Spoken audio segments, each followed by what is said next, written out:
What's up, guys? How you doing? Quist here for another lesson for you. This time we're going to talk about superimposing arpeggios over different chord types. So this first video is going to start with the minor 7 chord.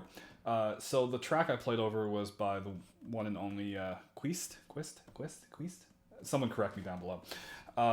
Who's been a legend in the guitar community for a long time for having amazing backing tracks and being just a fantastic player and giving us examples over it. So I want to kind of, give a little bit of playing first before I talk about superimposition, because I think there's a good way to kind of maybe organize that stuff so that when you are changing from different chord vamps or chord types, you can find it very quickly until it's just kind of in your veins, in your system. You just know what you can do. Now, this lesson is going to assume you understand what intervals against a root note function as, because I will be jumping back and forth between like what kind of arpeggio I'm playing and also what it functions as. There's a very clear difference between those two things. So like I said, today we're going to just deal with the minor 7 chord. So I did a C Dorian kind of track there, playing over a C Dorian track, and I think that's a great place to kind of do that because it's a little bit more visibly better, I think,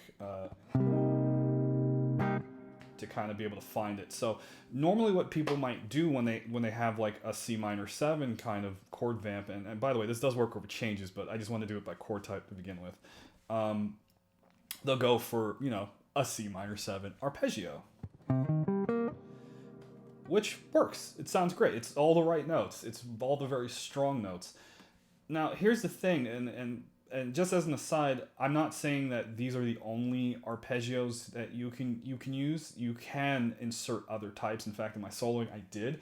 But this is just a way you can organize some of the more common ones that can be used and will sound very good right off the bat. So what I'm going to show you is that if you look at every interval in that arpeggio, we have a root, which we've already done our C minor 7 arpeggio. We have the flat 3, we have the 5th, and then we have the flat 7. And then from there you can definitely repeat if you need to, but that's not what's important right now.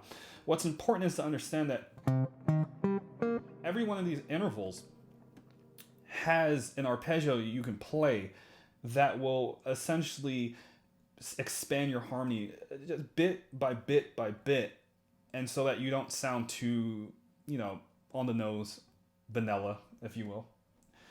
So let's start with that flat 3. So again, I'm just going to tell you straight off the bat what it is. I think that again that makes more sense to just kind of like go, this is what it is, play it, have fun with it. So if you look at this flat third we have there as the note is E flat. And what we can do there, we can take this E flat and play it as an E flat major 7 arpeggio, which I'm sure you heard me doing over the track. So if you don't know how to play that arpeggio, at least in this place, I'll show you right now. However, it's good to figure out how to play it in different places on the neck, so you can kind of always find it and jump to it. We're going to start on the A string, 6th fret, with the pinky here, and then we're going to play the E flat note. Then we're going to go to the next string, play the 5th fret with the 3rd finger. Then we're going to go to G, we're going to play 3rd fret. Then you're going to want to roll your finger on the B string, 3rd fret. And then we're going to play 4th fret B, which will kind of complete the arpeggio. Now, what this is doing for some of you more theoretical nerds out there, like myself, what this is doing is it's functioning essentially as a minor 9 arpeggio. Okay, when you look at this against that C root note, or the C minor 7 chord, you're literally taking that chord and you're changing it to that. Now, you might not be playing this, or the track might not be playing this, but you are implying that that's what you're doing. So you basically, if you're looking at the intervals against this C root, you're going to have a flat 3, the 5, the flat 7, the 9, and then, of course, to complete it, you have a flat 3 again, if you want to play that. So you just extended the harmony by one note, and already it sounds, well, extended. It sounds a little bit more, what's the word I would be looking for here? It sounds a little bit more beautiful in my eyes, in my ears as well. So let's kind of keep going with that. Let's look at the next interval here. So we have the 5th, or the G note here. Again, I'm just going to tell you what it is. From this G, we can play a G minor 7 arpeggio.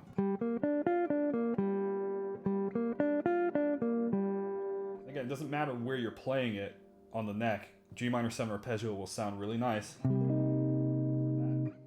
So what's happening here is that we're starting on the G note, 5th fret of the D string. We're going to 3rd fret G, 3rd fret B, and then on the B we're sticking to, we're going to go to 6th fret.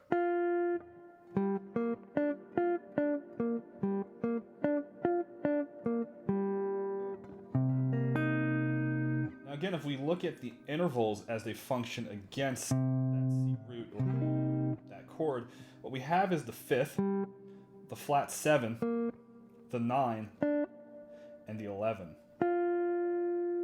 Okay, so now suddenly we have two notes that are very inside this chord, and then two notes that are not.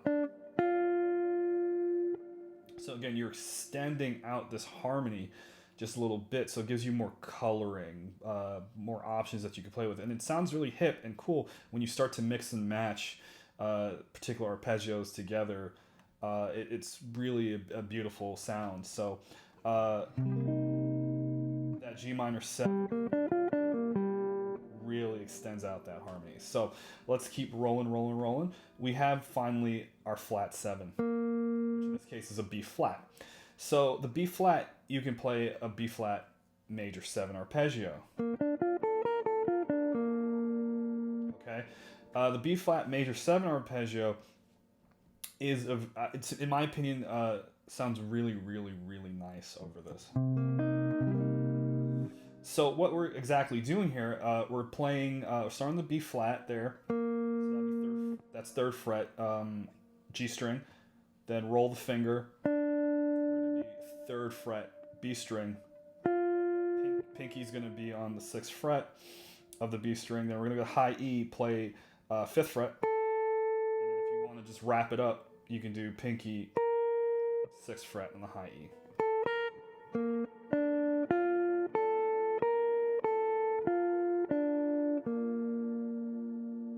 Okay, so the function of that particular arpeggio, you're basically going to have a minor 13 arpeggio. So what this contains now is a flat 7, the 9, the 11, the 13, and then of course you could just play the flat 7 again if you like.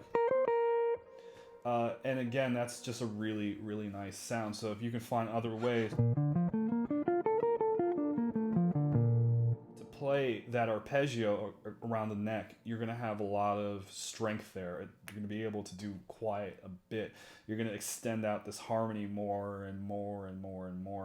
And you're going to pretty much imply certain sounds. So you're going to take this kind of chord, turn it into that, and then maybe into that 13, which is, I'm not going to do that again because that's really hard to play, that minor 13 chord there. But this is just one part of what you can do with these different kind of chord vamps. And like I said, it will work over chord changes. Again, I think it's one of those things that the more you do, you'll have less separation of thought between what kind of arpeggio can I play and what are its intervals against the root. You'll just kind of start blending the two together, and it becomes an amalgamation of both. For example, like that E flat major 7 arpeggio again. Yes, I realize it's E flat major 7 arpeggio, but I also realize that it contains the flat 3, the 9, the 5, and the flat 7. And notice I didn't say that in any particular order, it's just what it is. So that's all the time I have for today's lesson. Let me know what you think somewhere in the comments down below. If you enjoyed the video, please like, subscribe. Let me know if there's any kind of other content that you want me to be putting out. I've been enjoying making these videos, and I find it to be extremely helpful for my own playing and my own thought process. For teaching really makes you become a student in another way. So until next time, I will see you guys later. Bye.